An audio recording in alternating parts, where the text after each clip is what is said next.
Give me the latest on the chances of this thing actually passing by Independence Day this Friday. We're going to pass it by Independence Day. This is something that the president has asked us to do for several months, and everything is fallen in line with the Senate passing it yesterday morning. The Rules Committee finished their process yesterday, and we're going to get the votes. We're going to make sure it's passed. This will be the one big beautiful bill will be the largest tax cut for middle income families and for workers. It will create the largest investment in border security. It will create the golden dome for security for all Americans. And it is also the largest mandatory cuts of spending in the history of America. It's a good bill. It's not perfect, but it's great. Right. And the last thing that my colleagues need to do is to stand in the way of greatness just trying to get perfect. Yeah, no, I completely agree with you. And I think that the biggest elements of this that really stand out to me, and I've stood out the whole time, are the tax cuts, the not only the permanence of the Trump tax cuts from 2017, but the extra tax cuts that are coming along now for Social Security overtime and for tips as well. But then the other piece is border security. We get meaningful border barriers and all the navigable portions of the border, and we get 10,000 more ICE agents to get these mass deportations underway, Congressman. This bill delivers on the promises that President Trump and the Republican House and Senate campaigned on, and 77 million people followed through. We wanted permanency of the expiring provisions of Trump's successful 2017 tax cuts. We wanted no Right. tax on tips, no tax on overtime, tax relief for seniors, tax tax deduction for autos made in the United States. These are all things that the president campaigned on, and we're gonna deliver on it in this one big beautiful bill. And when you just look at border security, the largest investment to secure the border in the history of America, and the president's already done an amazing job by himself, and now Congress is stepping up to the plate and helping put more tools in his toolbox. I was mentioning a moment ago, I know everyone, you're on a condensed timeline. There are members of Congress who are rushing back to the House right now in order to be a part of all of these votes. There's been some travel delays. I know we've had weather in the country, so some people are jumping into cars to make that happen, driving many hours. And you want to get this done by Independence Day. Does that mean that if the House passes this legislation, it has to be done without any alterations? In other words, you have to pass the Senate version of it in order to make this timeline? So the Senate bill shows how careful you have to thread a needle. We passed the House Bill 215 to 214.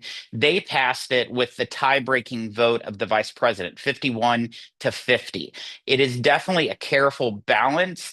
This bill that the Senate passed is virtually the House bill. When you look at the tax policies, there's 103 different tax provisions within the Senate bill.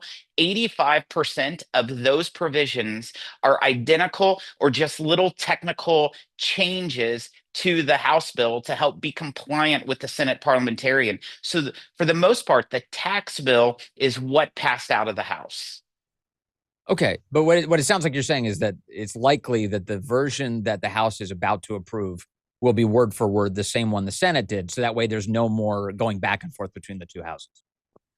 Yeah, the House can't change what the Senate just sent over. We have two options. We can pick up and pass what the Senate passed and send it directly to the president's desk, or two, we can ask the Senate to go to a conference and then iron out our differences, and then both chambers would have to vote again.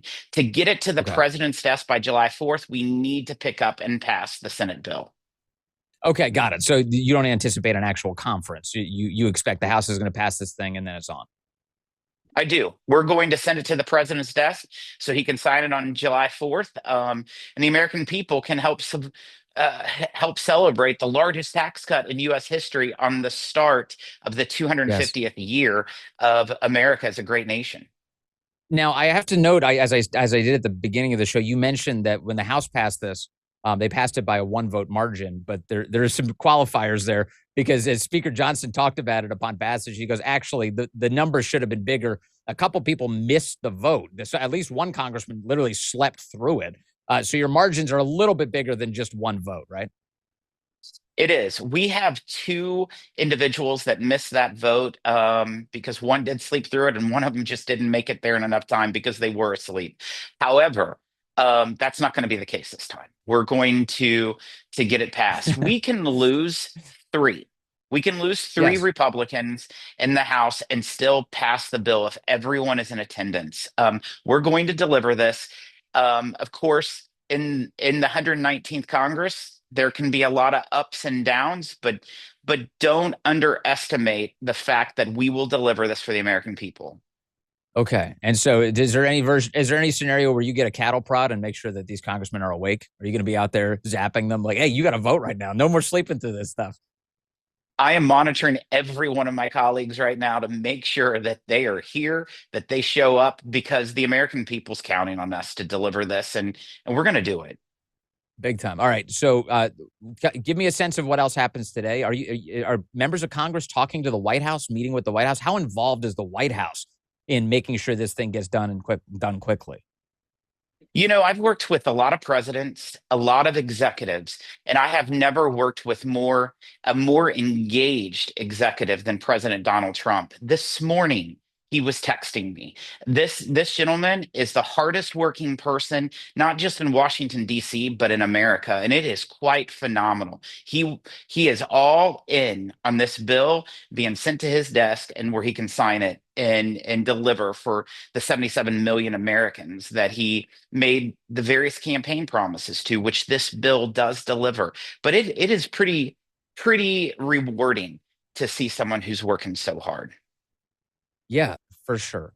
But if the president's involved this morning, does that give us a sense that he thinks that the chances of it passing are still dicey at this hour? If he's still kind of regaling you to get this done, encouraging you, what is he doing? Checking in to see what the whip count is? Is that where he's at right now? The the president is always engaging with members all the time, whether there's a vote on that bill today or whether it was Yeah. six months ago. He is always engaging, and he definitely has his ear to the ground and knows what's going on, which is a really good place to be. He knows the Okay. dynamics of the House, the personalities in the House. He knows the dynamics in the Senate, the personalities in the Senate, and and he's able to negotiate. He's the big deal maker. You're going to see that with Yeah. some trade announcements just this week that will be coming Yes. very shortly.